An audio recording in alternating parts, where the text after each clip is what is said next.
Welcome, everyone. Hope you had a nice 30-minute break. We are now ready for our final sessions for today and for the two-day conference. I first want to introduce to you the person who's going to be introducing our keynote speaker, Dr. Daniel Schneider. Let me tell you about Dr. Schneider. He is the Malcolm Weiner Professor of Social Policy at the Harvard Kennedy School and Professor of Sociology at Harvard University. Professor Schneider's research focuses on precarious work, social demography, and inequality. As co-director of the SHIFT project as part of our California Labor Lab, he has co-led the creation of a novel data set tracking the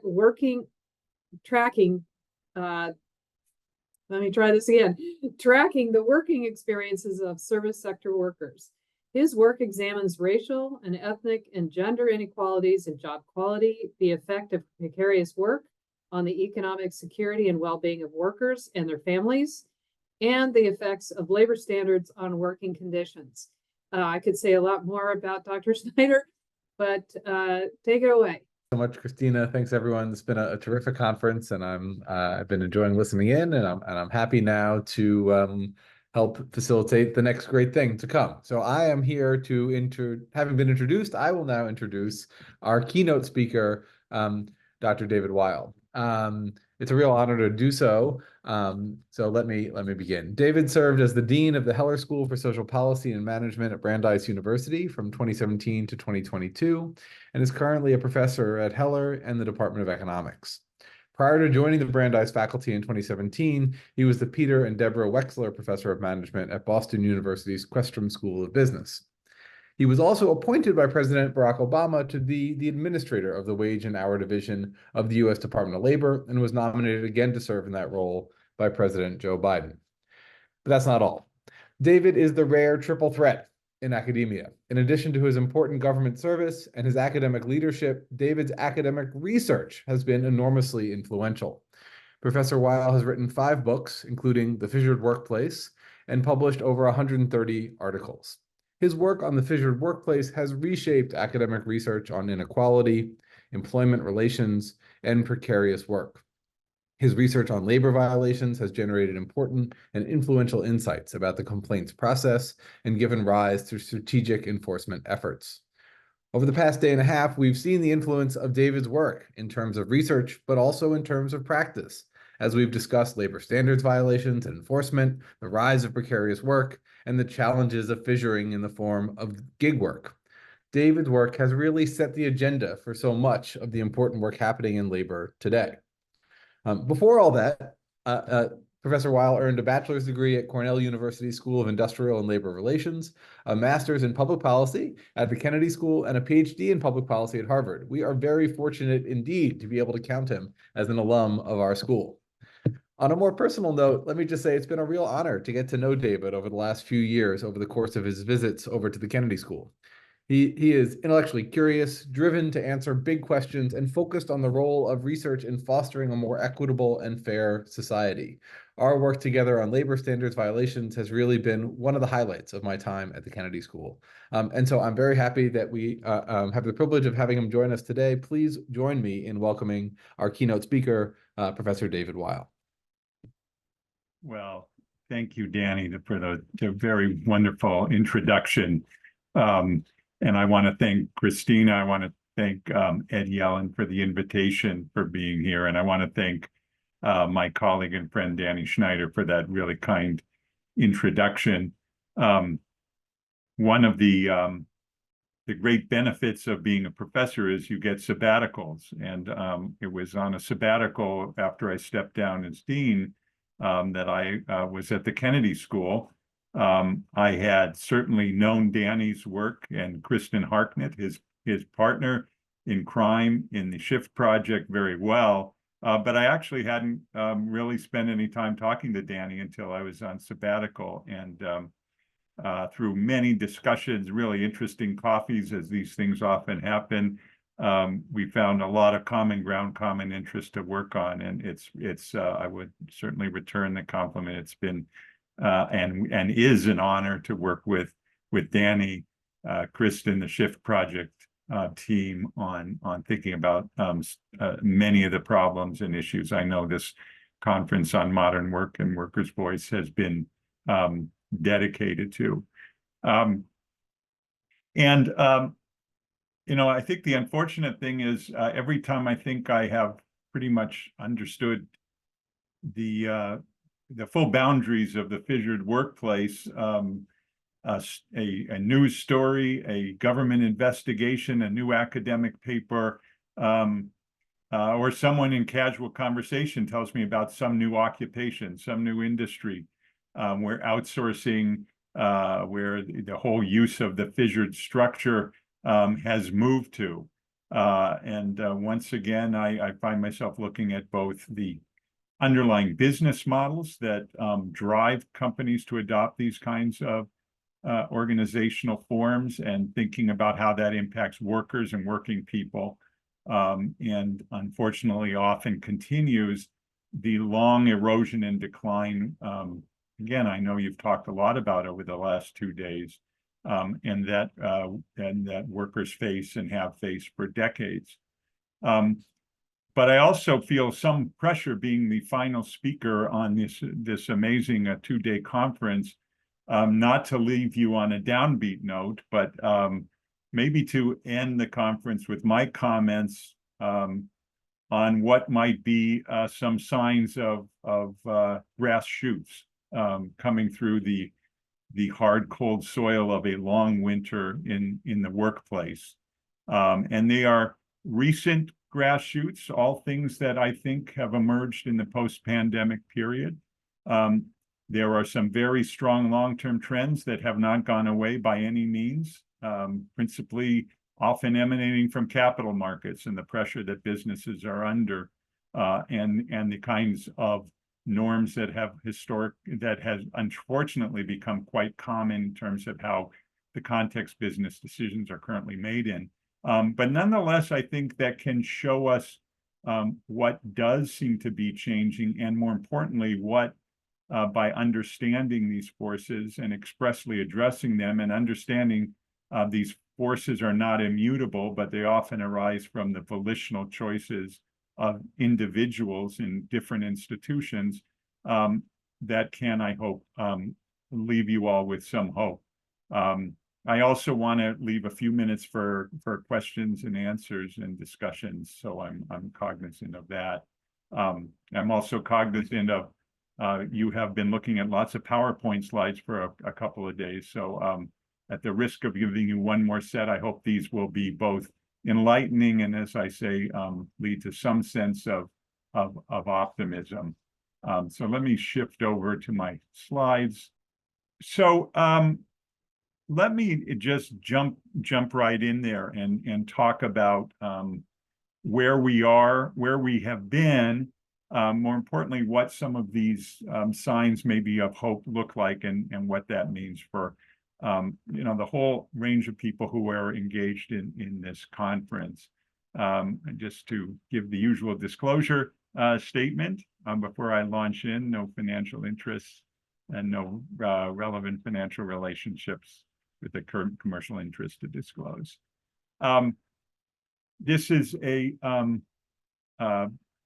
reality I'm sure that many of you are well familiar with. Some of you have been involved actually in doing groundbreaking research on this. I took this slide from a wonderful website, if you're not aware of it, that I believe Gabriel Zuckman is really behind creating, that gives you an ability to look at income distribution in as real-time information as we have that data, just to show about the ever-growing earnings inequality that occurred in our economy in the United States between 1980 and 2020, with that top line representing a comparative increase in income growth between the baseline 1980 and 2020, where there's really been this astounding level of growth on the order of 323% for the very tippy top of the income distribution, Whereas if we look at the bottom 50% of the income distribution over that whole long period from 1980 to 2020, there's only been about 17.8% growth. So this, of course, has led to the widening inequality, expressed here in terms of income, but also expressed in the many different facets of work that you've been discussing, whether we're talking about exposure to health and safety risks, exposure to mistreatment at the work site, discrimination, sexual harassment, or the denial of worker voice. These are well-known trends. Now, I would set the environment in which these kinds of factors that affect work play out in the following way, and really built around four forces that ultimately affect the workplace. In the center of this figure, I'm going to put a phrase that's I'm in the middle of working on a new book, and the book is called Just Work. And I mean just work in really all three senses of that phrase. Unfortunately, often it means just work, just do it, just do what you're being told to do and just work. You can also think of the phrase as saying, well, it's just work. It is what it is, to use that expression. But I also think of it in a third sense, and that's a sense I have, or signified by the phrase just work, and in that as a normative statement about what we aspire to make work more just in all of its different dimensions and in all of the different ways that workers experience the workplace every day that they are. And what I'd like to pose is that the conditions that make it just work or just work really emanate from at least four major factors, or at least four factors I want to think about today. First is the way labor markets operate and the economic forces that drive labor markets on both the supply and in the demand side of labor markets. And that includes issues of the concentration of labor markets and labor market power.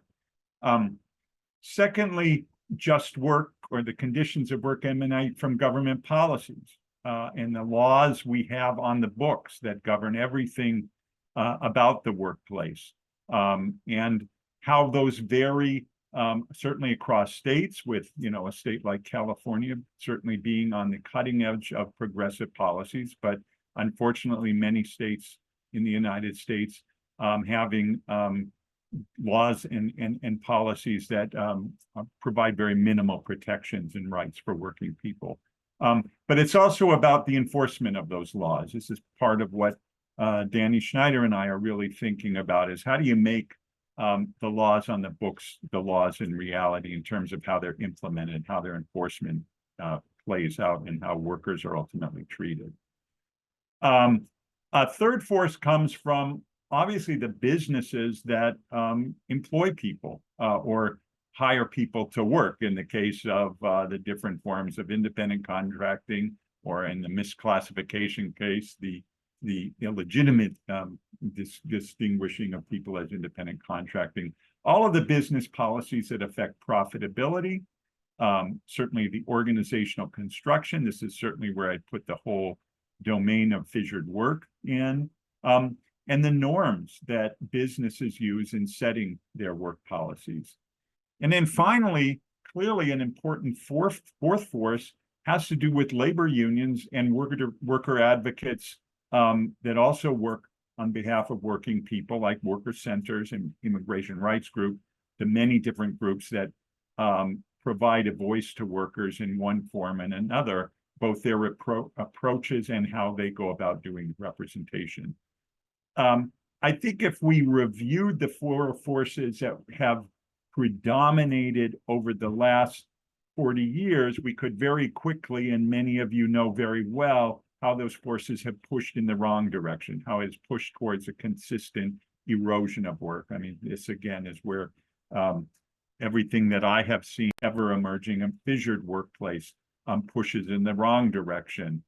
This year, I've been very involved in looking at issues about this outbreak of child labor that we're seeing in industries we haven't encountered in decades. And I would certainly attribute that to the fissured workplace, in part showing up in those industries and being a conduit for workers. And we could think about, and I'll say a few things about declines in government enforcement policies, both the law and the enforcement of them, adverse condition in labor markets, and the long-term erosion and really challenges to labor unions and their ability to both organize and represent working people.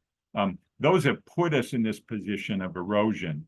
But I think we can also look at this post-pandemic period as a very unusual period where some of these forces pushing in the wrong direction have gone, at least at this moment, more in the right direction.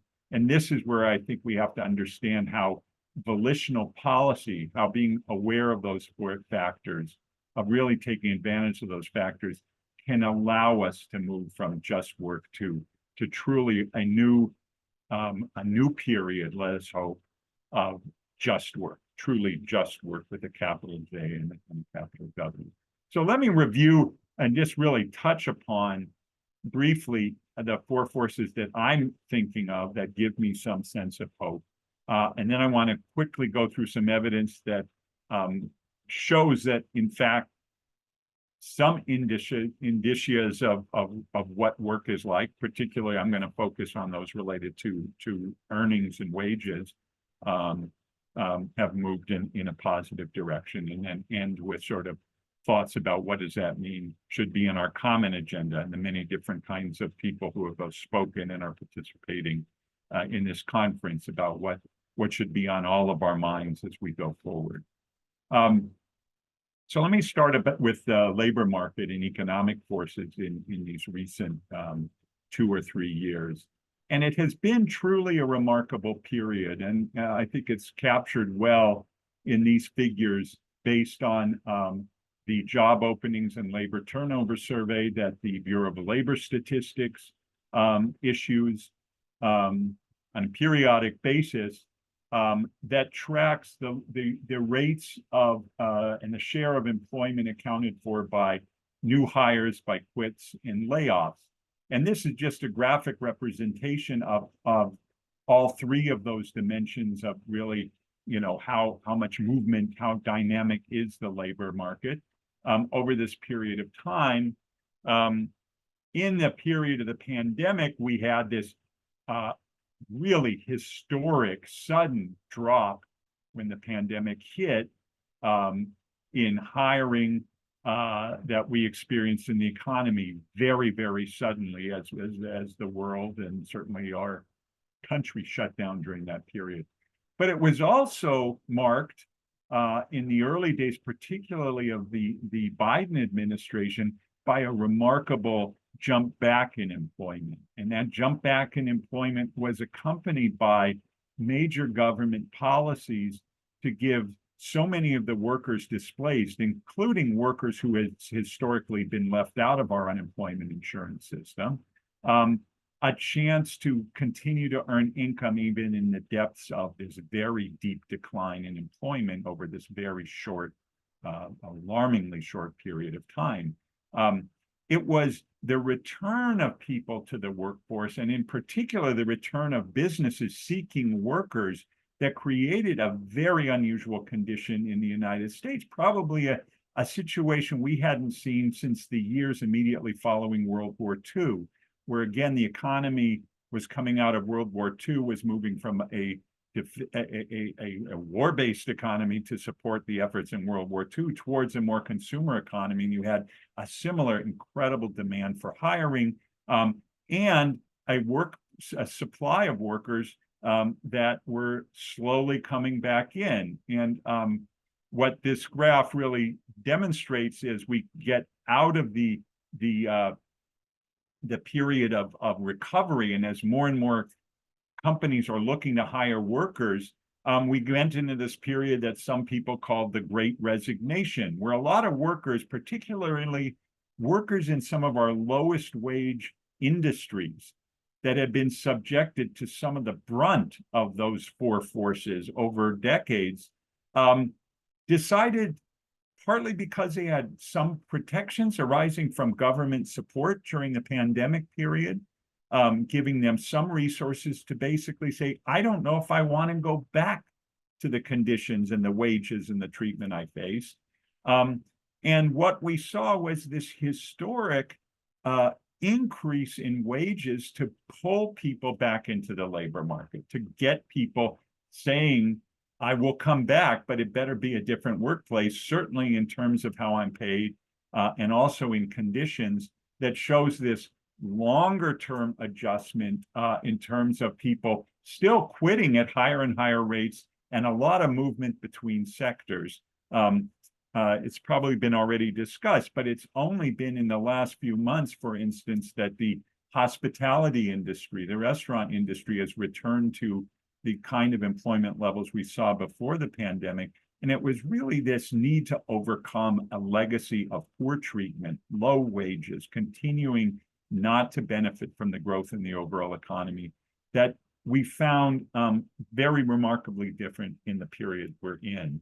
Another way of showing that is comparing hiring rates and quit rates. This is analysis on the Economic Policy Institute website that shows really, again, a historic different relationship between far higher rates as a percentage of employment than quit rates. And so when companies are trying to hire a lot more people than are available out there, that leads to upward pressure on the labor market. And so while we still have significant shortages in some industries, and Labor Market Econ 101 tells us if there's a shortage, one way you deal with the shortage is you raise wages. That's been an upward pressure on wages, but I would also put it in terms of it gives working people, even unorganized working people, a leverage that historically they simply haven't had. They have more of an ability to walk away from a job if it doesn't suit what they view as the kind of conditions and the kind of wages and the kind of treatment they expect. The increase in leverage, and this is not to say that a tight labor market solves all problems. I think we all know that's not true. But the increase in leverage certainly pushes the workplace towards more just work. So that's one thing I would cite. A second set of factors emanate from government policies and law and enforcement. And this is a set of changes we have seen that doesn't fall from the sky, but in part arises from the long, hard work of worker unions, worker advocates, and I'll talk more about that in a moment. Once again, we know sort of the bad news is this long-term decline in the federal minimum wage, the inability of Congress to act in a way to adjust minimum wage policies to help working people. And the fact that this federal minimum wage has been stuck at $7.25 since 2009. The fact that although Congress historically has let the real value of the minimum wage, and that's depicted by this upper line, to decline. And then historically, when enough states have basically passed minimum wages that go above the federal minimum wage, Congress gets its act together and raises it. That hasn't happened, as this period of time indicates, where we've had $7.25 minimum wage since 2009, and that means a real erosion in the buying power to working people of that minimum wage. That's bad news. That certainly doesn't help the cause of just work. And this is just a depiction really underlying that. This is the percentage of workers with wages below the federal minimum wage that at the end of this particular analysis, 2021, only 1.4% of working people were actually working at wages below the federal minimum wage because it had fallen so egregiously below where people were, where labor markets were. It's become in many ways irrelevant as a floor. That's the bad news. The good news really emanates from what I would attribute in part to the efforts of the Fight for 15 movement that began in 2015, which was a concerted action by advocates unions, a lot of different groups, and working people organizing themselves to say, this is intolerable. We need to move up our whole norms about what is a respectable minimum wage, defining that minimum wage way back in 2015 as $15, which was really an unheard of level at that time, had a bunch of effects. One of the most profound one was a political effect. And while Congress, for the federal government, didn't act, where we saw a lot of action, including in the Golden State, our most progressive state, and I would certainly put the Massachusetts, my home state, in the same category, was more and more states passing state level minimum wages that went above and then over time incredibly above the federal minimum wage. So that by now there are now 30 states and the District of Columbia that have a higher minimum wage than the federal minimum wage. Well, what does that mean? It means that if we actually allocate workers across the economy according to the minimum wage they experience at the state level, or even at the city level, where there's even been more aggressive increases in the minimum wage, the real wage, the average US minimum wage in 2023 dollars, while still far below the 15 level, is much higher than it would be if we were just looking at the federal minimum wage. There has been an upward push in the standard arising from this progressive policy at the state and local level. And that's an appreciable, again, push in the right direction towards more just working conditions. And we've seen wage growth in this particularly unusual period in the post-pandemic period more dramatically, as the right bar shows, in those states that have raised their minimum wage. But even in the states that have not touched their minimum wage, the first set of factors I described have also even pushed up wage levels in those states. Well, what about the business policies we've seen during this period of time? Well, I don't have a lot of good news to share in this domain. I think we could talk a lot, and I know you've had other sessions earlier today and yesterday that have looked at this in regards to certain sectors where business policies, and as I mentioned, the fissured workplace has hardly gone away. It's fissured workplace, we could have a whole session on this, turns out to be a very difficult thing to measure. How do we measure the growing use of outsourcing, subcontracting, third-party management, different forms of franchising, all of which create the problems of the fissured workplace. This is from a recent GAO, a 2023 report that the GAO went about trying to estimate the presence of growing use of subcontracting, outsourcing. I'd call or I'd direct your attention to the second bar from the top. This is based on the 2020 annual business survey that reports different kinds of non-direct employment relationships. And in the annual business survey conducted by Commerce, you found that 33% of the survey respondents indicated their use of contractors, subcontractors, independent contractor, some form in relation to that kind of outsourcing. A second way that GAO looked at this was to actually go through S&P 500 companies' public statements to just see the incidence of, in their own reporting of their own activities, how often companies mentioned the use of some type of contracted work.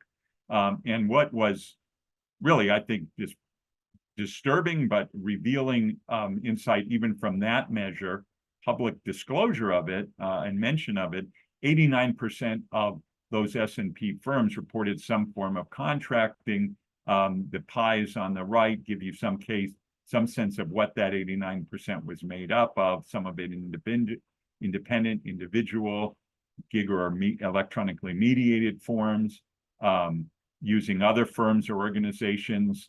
Those would be things like subcontractors, or not specifying either of those, but other forms of contracting. This form is spreading as the term fissuring was meant to connote to begin with, and is still there and obviously pushes us in the wrong direction, I would say, at least in many aspects of just work. I could also go through a detailed discussion of one of the big examples of the fissured workplace playing out in new forms, and that is the way that Amazon delivers its products through both a form called Amazon Flex, which uses independent contractors driving their own cars and trucks around, or franchise forms of distribution, which Amazon also relies on. And these kinds of forms, and I just give Amazon as one of many examples of growth in this practice, has consequences, a number of different kinds of consequences, some of them directly on, obviously, wages. This was an analysis done actually by a private equity firm, and these are somewhat dated numbers. This was done in 2018, where they calculated what the actual wage was for these different types of package delivery, where UPS, as we know, a company that has collectively bargained wages for their workers, would pay somewhere around $23 an hour. At that time, Amazon Flex, when you separate out the costs that Flex drivers actually earn, we're actually earning in reality below the minimum wage. I cite that as important because Amazon last year in 2023, several years ago, passed FedEx in terms of the number of packages delivered. Last year, Amazon actually passed, and this is the right graph in my slide, actually passed by delivering over 5.3 billion packages, parcels, even UPS in delivery. So the world is changing in the package delivery, and that package delivery is built more around the fissured model. I guess that's the bad news I have in that regard, and a force that I think we have to continue to be attendant to, as many of the speakers have spoken about. The last piece of good news I would give you, however, has to do with labor unions and worker advocacy. And I'm sure, again, many of you are directly familiar with this. We know that the labor movement as a whole, organized labor, has sustained a long-term decline in density for a long period of time, marked particularly precipitously in terms of dropping down, beginning in 1980, historically with the famous PATCO strike during the Reagan administration, and a continued decline in that way.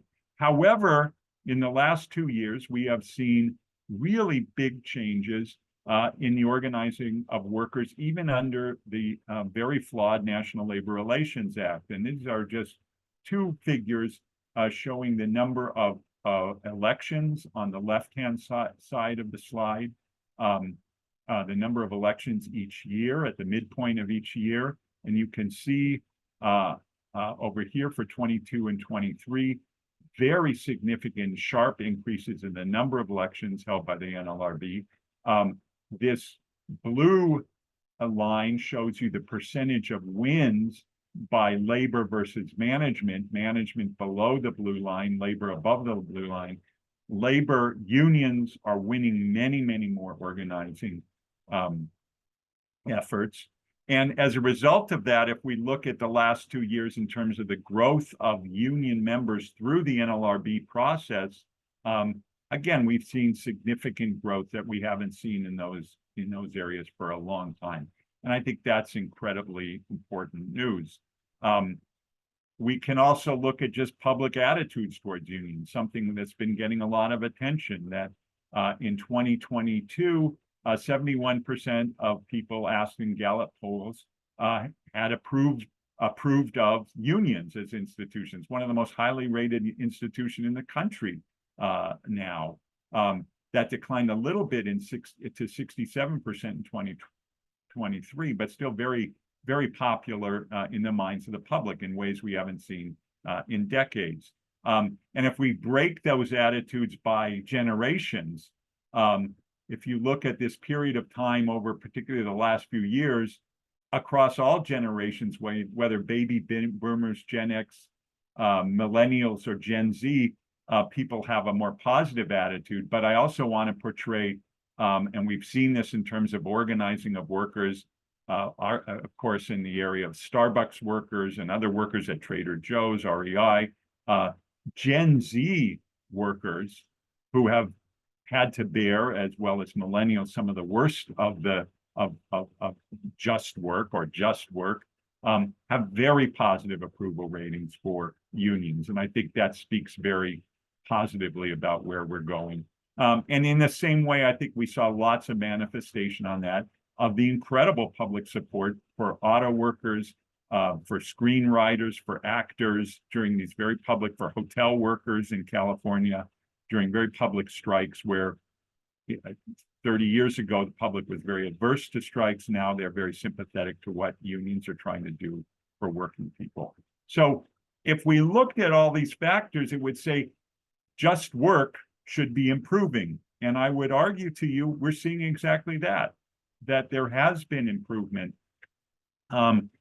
Focusing on wages for a moment, but I think we could think about, has it manifested itself in other ways? Certainly the greater appetite of voice and willingness to take the risks of union or being a member of a union or agreeing to organize a union suggests things are pushing in the right direction. Let me just give you a few figures on that. Number one, pandemic and its recovery was unique in terms of real wage growth. We have seen the fastest wage growth over this recent period in the lowest wage group. This again is an analysis EPI has out there that shows the fastest growing decile over this period 2019 to 2023 was the 10th percentile, which grew at 12.1% in real wages, versus the highest wage group for once was the slowest growing group in terms of their earnings. And that is a phenomenal change that certainly in my professional life, we've never seen that kind of flip. It also manifests if you look at what is annualized wage change look in this long period of erosion, 1979 to 2019, to this more recent period, 2019 to 2023. The dark bars being the early period and the light blue bars being this recent period of post-pandemic. And you see this enormous change in terms of who is finally catching up with the growth of the economy by taking a larger piece of that. And it's the lower end of the wage distribution. And I think I've spoken about how those four factors all, I think, contribute to that. One of the things that is not great news, if we start looking at, well, what groups, particularly demographic groups, have benefited or not benefited in this recent period.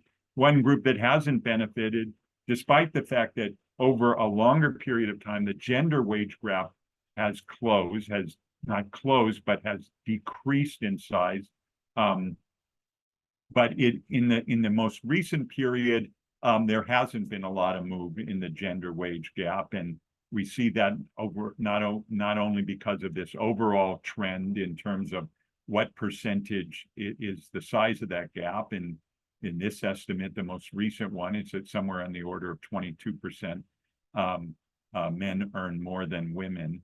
And we see the persistence of that wage gap by gender in terms of at the low, middle, and high end of the wage distribution on the left side of the graph, or by high school, regardless of education at the high school all the way up to the advanced degree level, women still earn significantly less than men, and that hasn't really changed a lot in this more recent period. On the other hand, if we look at wage levels by race and ethnicity, again, this period has been quite remarkable and different, particularly in wage growth for Black workers and Hispanic workers relative to white workers, that after decades of very slow growth, Black and Hispanic workers have experienced faster wage growth than white workers in this period 2019 to 2023, the lighter bars in these three areas looking at Black, Hispanic, and white workers.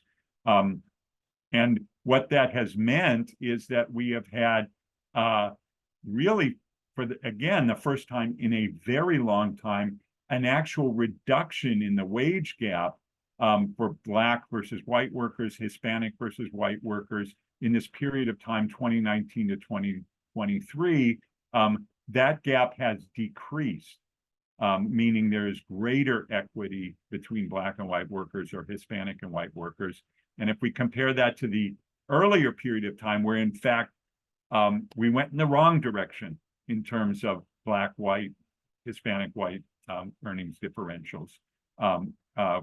Finally, we're seeing some decrease in that. We're still have far too high differences by race, by ethnicity, and certainly by gender than we need to have to truly achieve just work. But we're getting there.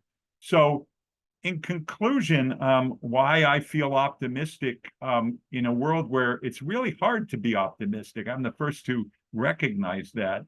Some days one simply doesn't want to read their media feed. But I think we have elements could speak to a new era of just work, an era we could look at earnings compression in the way that we often comment happened during the post-World War II period, where more and more working people benefited from the growth of an economy, something that we haven't experienced since 1980 and 2020. Could we have a new era of just work? I would go back to the four forces and say, this stuff doesn't fall from heaven. These things aren't like gravitational forces that we simply can't control. Everything, virtually everything I've described reflects volitional choices by people in institutions, whether those institutions are the government, business, unions, or how we craft our overall macroeconomic policy. And if we think about building on the momentum of this period of time, if we're conscious about taking advantage of what has given workers both more individual and collective leverage, if we think about what it takes to make government policies not only real in law, but real in fact through enforcement, and if we can work on those factors to affect business norms, about what is and what isn't acceptable, including the leverage in the labor market, I think it is plausible, not to say that it doesn't mean continued hard work to get to a new era of just work. So let me stop at that. Thank you. Thank you so much for your presentation. That was incredible, laying out all of the factors that are getting us to where we are today. So you've outlined these four factors. They seem like four legs of a chair of some sort, with the one leg being pretty solid, the others trailing. And so in the 2 minutes that we have left, I would like to ask, 5 years from now, what do you expect for the other three legs? Where is the breakthrough going to happen in any of those other three factors?